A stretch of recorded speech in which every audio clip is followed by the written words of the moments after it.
warahmatullahi wabarakatuh. Perkenalkan, nama saya Dian Lestari dari Fakultas Kesehatan Masyarakat Prodi Ilmu Gizi Angkatan tahun 2019. Saya dari kelompok 6 akan menjelaskan mengenai uji sintesis warna. Tetap disimak. Uji sintesis warna, di mana zat warna tambahan adalah zat warna yang bukan zat warna asli bahan makanan. Zat tersebut ditambahkan dalam makanan agar lebih menarik. Zat warna tambahan disebut juga zat warna sintesis. Tujuan uji. Adapun tujuan ujinya yaitu untuk menganalisa bahan aditif dalam bahan makanan, yaitu pewarna. Prinsip ujinya yaitu serat Wald digunakan untuk analisis zat warna karena sifatnya yang dapat mengabsorpsi zat warna baik yang asam maupun yang basa. Serat Wald dan sutra mengandung protein amphoter yang mempunyai afinitas terhadap asam maupun basa dengan membentuk garam. Dengan demikian, kita dapat mengamati perubahan warna dari benang Wald yang telah dicelup dalam berbagai reaksi jenis zat warna yang dapat ditentukan. Alat dan bahan. Beberapa reaksi yang digunakan: HCl encer, NaOH 10%, HCl pekat, H2SO4 pekat, NH2OH 12%. Beberapa bahan yang digunakan yaitu air, benang Wald, sirup marjan, agar-agar rasa jeruk, permen pendekar biru, Oki Jelly Drink rasa jeruk, dan saus Indofood Bangkok. Adapun alat yang digunakan yaitu gelas kimia, lempeng tetes, dan pipet tetes. Prosedur kerjanya yaitu: pertama, tambahkan 30 sampai dengan 50 ml contoh cairan, diasamkan sedikit dengan larutan HCl encer. Jika padatan, maka campur 25 gram contoh dengan air, kemudian homogenkan, baru diambil 30 sampai dengan 50 ml. Seperti di atas. Adapun tujuan diasamkannya yaitu agar zat pewarna dapat diserap dengan baik oleh benang Wald. Langkah kedua yaitu masukkan benang Wald dengan beberapa sentimeter ke dalam larutan. Kemudian didihkan selama 30 menit agar zat pewarna dapat melekat pada benang Wald.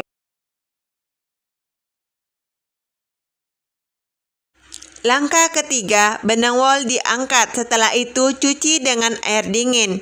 Langkah keempat, benang Wald yang telah diangkat tadi kemudian dikeringkan. Setelah itu dipotong menjadi 4 bagian. Langkah selanjutnya adalah langkah kelima, yaitu tempatkan keempat potongan benang Wald di atas lempeng tetes, atau masing-masing potongan dalam satu gelas kimia kecil, kemudian masing-masing potongan ditetesi dengan satu zat yang berbeda, yaitu NaOH 10%, HCl pekat, NH4OH 12%, dan H2SO4 pekat. Kita menggunakan 4 reaksi ini karena reaksi-reaksi ini merupakan indikator yang apabila sampel berubah warna, maka akan menentukan jenis sintesis yang terkandung. Langkah terakhir yaitu langkah ke-6, yaitu kita mengamati perubahan warna yang terjadi, kemudian membandingkan dengan standar daftar warna yang telah terlampir. Hasil uji dari praktikum ini adalah pada jenis bahan pertama yaitu sirup marjan, saat diidentifikasi benang bagian pertama tersebut setelah ditetesi senyawa HCl, warna benangnya lebih gelap. Warna benang bagian kedua ketika ditetesi H2SO4, warna benangnya lebih gelap. Dan NaOH 10% ketika ditambahkan pada benang bagian 3, warnanya mengalami sedikit perubahan. Sama halnya dengan benang bagian 3. Benang bagian 4 pun ketika ditetesi NaOH 12%, warna benangnya sedikit berubah. Setelah melihat perubahan warna pada tiap bagian benang, lalu membandingkannya dengan tabel warna, dapat diketahui bahwa sampel tersebut positif mengandung jenis pewarna tartazin. Pada bahan kedua yaitu agar-agar rasa jeruk, saat diidentifikasi, benang bagian pertama tersebut setelah ditetesi senyawa HCl, warna benangnya lebih gelap.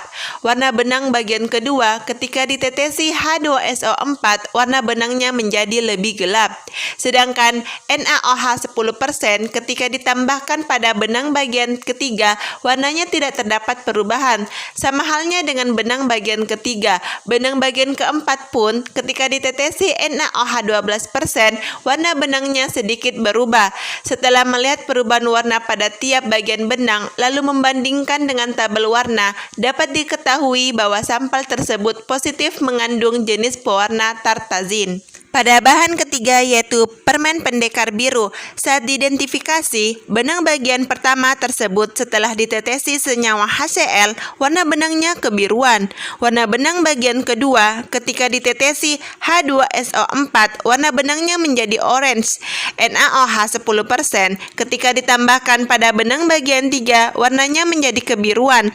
Sama halnya dengan benang bagian 3, benang bagian 4 pun ketika ditetesi NaOH 12%, warna benang berubah menjadi kebiruan. Setelah melihat perubahan warna pada tiap bagian benang lalu membandingkan dengan tabel warna, dapat diketahui bahwa sampel tersebut positif mengandung jenis pewarna biru berlian Cl42090. Bahan keempat yaitu Oki Jelly Drink rasa jeruk. Saat diidentifikasi, benang bagian pertama tersebut setelah ditetesi senyawa HCl, warna benangnya lebih gelap. Warna benang bagian kedua ketika ditetesi H2SO4, warna benangnya menjadi lebih gelap. Dan ketika NaOH 10% ketika ditambahkan pada benang bagian ketiga, warnanya mengalami sedikit perubahan. Sama halnya dengan bagian ketiga. Bagian 4 pun ketika ditetesi NaOH 12%, warna benangnya sedikit berubah. Setelah melihat perubahan warna pada tiap bagian benang, lalu membandingkan dengan tabel warna, dapat diketahui bahwa sampel tersebut positif mengandung jenis pewarna tartazin. Sampel terakhir adalah sampel kelima, yaitu Saus Indofood Bangkok. Benang wol pada sampel ini saat ditetesi keempat senyawa tersebut tidak mengalami perubahan warna apapun. Dalam hal ini, dapat diketahui bahwa sampel tersebut tidak mengandung pewarna sintetik. Adapun kesimpulannya yaitu dapat disimpulkan bahwa dalam menganalisis bahan aditif pada makanan khususnya pewarna dapat menggunakan serat wol yang berguna untuk analisis zat warna karena sifatnya yang dapat mengabsorpsi zat warna baik yang asam maupun yang basah, di mana dibantu juga dengan beberapa reaksi yaitu NaOH 10%, HCl pekat, NH4OH 12%, dan H2SO4 pekat. Karena reaksi-reaksi ini merupakan indikator yang apabila sampel berubah warna maka akan menentukan jenis sintesis warna yang terkandung di dalamnya. Dan pada uji ini terdapat beberapa contoh sampel yaitu sampel sirup marjan yang mengandung pewarna tartazin, agar-agar rasa jeruk yang mengandung pewarna tartazin, permen pendekar biru yang mengandung pewarna biru berlian C142090, dan Oki Jelly Drink rasa jeruk mengandung pewarna tartazin, sedangkan saus Indofood Bangkok tidak mengandung pewarna sintesis.